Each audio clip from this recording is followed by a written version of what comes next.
الحسن صاحب کے گھر والے اور ان کی فیملی کے لوگ، داماد، بیٹے، ساتھی، رفقا،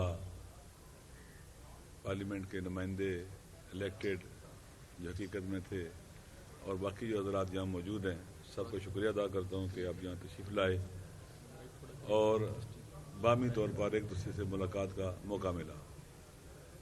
پہلی بات یہ ہے کہ جو لوگ جیلوں میں ہیں، قیدی ہیں، یہ ہمارے لیے رول ماڈل ہیں۔ یہ اس فاشزم اور ظلم کے دور میں استقامت کے مینارے ہیں، یہ جنہوں نے حوصلہ دیا سب کو اور ہمت دی کہ ظلم کے مقابلے میں ڈٹا جا سکتا ہے اور مصیبتوں کو اور مشکلات کو مینج کیا جا سکتا ہے صبر کی کنجی سے۔ اس وقت ہمارا پاکستان جو باقی ماندہ پاکستان ہے، جسے میں کہتا ہوں کہ یہ وہ پاکستان ہے جو قائد اعظم نے نہیں بنایا تھا، بلکہ یہ پاکستان وہ ہے جو 16 دسمبر کے بعد وجود میں آیا۔ اسے اس وقت کے جو مشکل حالات تھے، ہمارے ایلڈرز نے، سیاستدانوں نے، سب نے مل کر ایک متفقہ آئین دیا۔ آئین کسی بھی ملک میں بسنے والے عوام کی امنگوں اور آرزوؤں کا ترجمان ہوتا ہے۔ وہ ساری چیزیں اس میں موجود ہوتی ہیں جس سے وہ معاشرہ اور سوسائٹی جن کے ساتھ اٹیچ ہوتی ہے اور قبول کرتی ہے، اور ایک متفقہ آئین ہی یا قریب الاتفاق آئین جو ہوتا ہے وہی ملک کو چلانے کے لیے راستے بیان کرتا ہے، حقوق دیتا ہے اور ایک نظام دیتا ہے، جس کے نتیجے میں یا جس کے ذیل میں پارلیمنٹ سے آتی ہے، قانون سازی کرتی ہے تاکہ عوام کو ان کے حقوق دلوائے جا سکیں، ادارے بنائے جا سکیں اور ہر ادارہ اپنی جگہ پر قائم رہے، اور پھر ریاست کے جو عام ستون ہیں وہ ایک دوسرے کے دائرہ کار میں مداخلت نہ کریں۔ اس وقت ہمارے ملک کے اندر آئین کی جو عمارت ہے وہ ڈھہ چکی ہے۔ اب کوئی متفقہ آئین نہیں ہے اس ملک میں، لاقانونیت دن بدن بڑھتی چلی جا رہی ہے۔ جو فاشسٹ لوگ ہیں اور اقتدار پرست ہیں، ان کی بھوک ہی نہیں ختم ہو رہی۔ اس کے مقابلے میں ان بلاؤں کا مقابلہ ہم نے کیسے کرنا ہے؟ لاقانونیت کا دور دورہ ہے اس وقت ہر طرف۔ سب سے پہلے یہ ہے کہ صبر اللہ نے بیان فرمایا ہے۔ صبر کسے کہتے ہیں؟ میں اکثر مثال دیتا ہوں، یہ جو ستون ہوتا ہے اس اتنا بوجھ اٹھایا ہوتا ہے اور اسی طرح سے کھڑا رہتا ہے، بینڈ نہیں ہوتا بوجھ کے آگے، ٹوٹتا نہیں ہے۔ جتنا بھی پریشر آئے، دباؤ آئے، صبر کرنا یعنی ٹوٹنا نہیں ہے، ڈٹے رہنا ہے، اسے صبر کہتے ہیں۔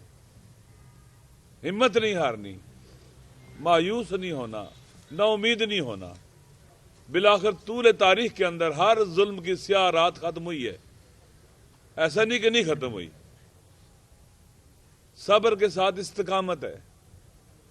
استقامت یہ ہے کہ اس بوجھ کو اٹھائے ہوئے ڈٹے ہوئے حرکت میں آنا اور حرکت میں رہنا، رک نہیں جانا، ٹھہر نہیں جانا۔ جتنی بھی مشکلات ہوں، بالآخر اللہ نے انسان کو عقل دی ہے، شعور دیا ہے، انسان آگے بڑھنے کے اور مقابلہ کرنے کے راستے تلاش کر لیتا ہے، ہو ہی نہیں سکتا کہ نہ ہو۔ اس وقت الحمدللہ پاکستان کے عوام کی اکثریت قاطع اس ظالم سسٹم کے مقابلے میں عمران خان صاحب کے ساتھ ہے۔ میں نے محمود خان جگزئی صاحب کا ایک جملہ سنا، یہ فرما رہے تھے کہ شاید گزشتہ کئی سو سالہ سیاسی تاریخ کے اندر جتنی حمایت ان کو ملی ہے اتنی کسی کو نہیں ملی ہے۔ لہذا عوامی طاقت آپ کے ساتھ ہے۔ حکمران جو آئینی ترامیم کر رہے ہیں یہ ان کی بکھلاہٹ کی نشانی ہے، یہ جو پولیس کا اور پاور کا مس یوز کر رہے ہیں ان کے خوف کی نشانی ہے، یہ ڈرے اور سہمے ہوئے ہیں۔ ہم نے نہیں ڈرنا اور سہمنا، یہ ڈرے اور سہمے ہیں۔ یہ جواب دیں اس وقت پاکستان کے مہنگائی کے جواب دہ یہ ہیں، بے روزگاری کے جواب دہ یہ ہیں، نامنی کے جواب دہ یہ ہیں، سیاسی بحران کے جواب دہ یہ ہیں، معاشی بحران کے جواب دہ یہ ہیں۔ ہر قسم کی جو پاکستان کے اندر اس وقت مشکل ہے، مصیبت ہے، عوام پر جو دباؤ اور پریشر ہے اس کے جواب دہ یہ ہیں۔ بہترین وقت ہے سیاسی جدوجہد کا، مقابلہ کرنے کا اور ان کو شکست دینے کا۔ اچھی اسٹریٹجیز کی ضرورت ہے، بہترین اور میدان میں آگہی کے ساتھ، بصیرت کے ساتھ، شعور کے ساتھ حاضر رہنے کی ضرورت ہے۔ ہم طاقتور ہیں اس وقت، کمزور نہیں ہیں۔ یہ کمزور ہیں جن کی جڑیں عوام میں نہیں ہیں۔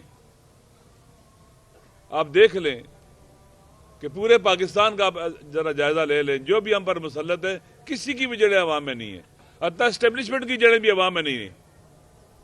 پہلے کہتے تھے کہ پنجاب میں ان کی جڑیں، پنجاب میں بھی یہ عوام میں ہے، کوئی ان کے ساتھ نہیں ہے اس وقت، حتیٰ ان لوگوں کے گھر والے بھی ان کے ساتھ نہیں ہیں۔ یہ بہترین وقت ہے، ہم طاقتور ہیں، مضبوط ہیں، اور انشاءاللہ العزیز یہ جنگ ہم جیتیں گے اور ان کو ہرائیں گے۔ دیکھیں، بس یہ ہے کہ خدا نہ کرے کسی کا دشمن اور مخالف وہ بزدل ہو اور حقیر اور چھوٹا ہو، کمینہ ہو، کمزور ہو۔ ہمیں ان سے ہر قسم کی توقع رکھنی چاہیے، اور انشاءاللہ العزیز یہ سیاہ رات ختم ہو جائے گی، ظلم کا یہ تاریک دور ختم ہوگا، اور عدل اور آزادی کا سورج طلوع ہو کے رہے گا۔ اس وقت پاکستان کو اس بحران سے نکالنا ہم سب کی ذمہ داری ہے۔ بند گلی میں چلا گیا پاکستان، دنیا کے حالات بدل رہے ہیں، ہمارے اطراف میں خطرناک قسم کی صورتحال پیدا ہو رہی ہے۔ ہمیں اپنا ہاؤس ان آرڈر کرنا ہوگا، ان کو سمجھانا ہوگا، طاقتوروں کو بھی، اسٹیبلشمنٹ کو بھی، یہ پاکستان آپ نہیں چلا سکتے اس طرح سے، اپنے عوام سے لڑ کے آپ نہیں جیت سکتے، ہار جاؤ گے، خود بھی تباہ ہو جاؤ گے، اس وطن کو بھی تباہ کر دو گے۔ لہٰذا یہ وقت ہے ہم کلیکٹیو وزڈم کے ذریعے، اجتماعی شعور جو ہوتا ہے اور اجتماعی عقل ہوتی ہے، اس کے ذریعے ان کا حل نکالیں۔ اور ہم جو چلے ہیں 8 فروری کو انشاءاللہ خان صاحب بتائیں گے کہ 8 فروری یوم سیاہ ہے، اور اس دن انشاءاللہ ہم نے بھرپور طریقے سے ہڑتال کرنی ہے، احتجاج کرنا ہے، اور شو آف پاور کرنا ہے، اور عوامی جدوجہد طاقت کے ذریعے ہی عمران خان صاحب کو جیل سے باہر نکالا جا سکتا ہے۔ شکریہ۔ نہیں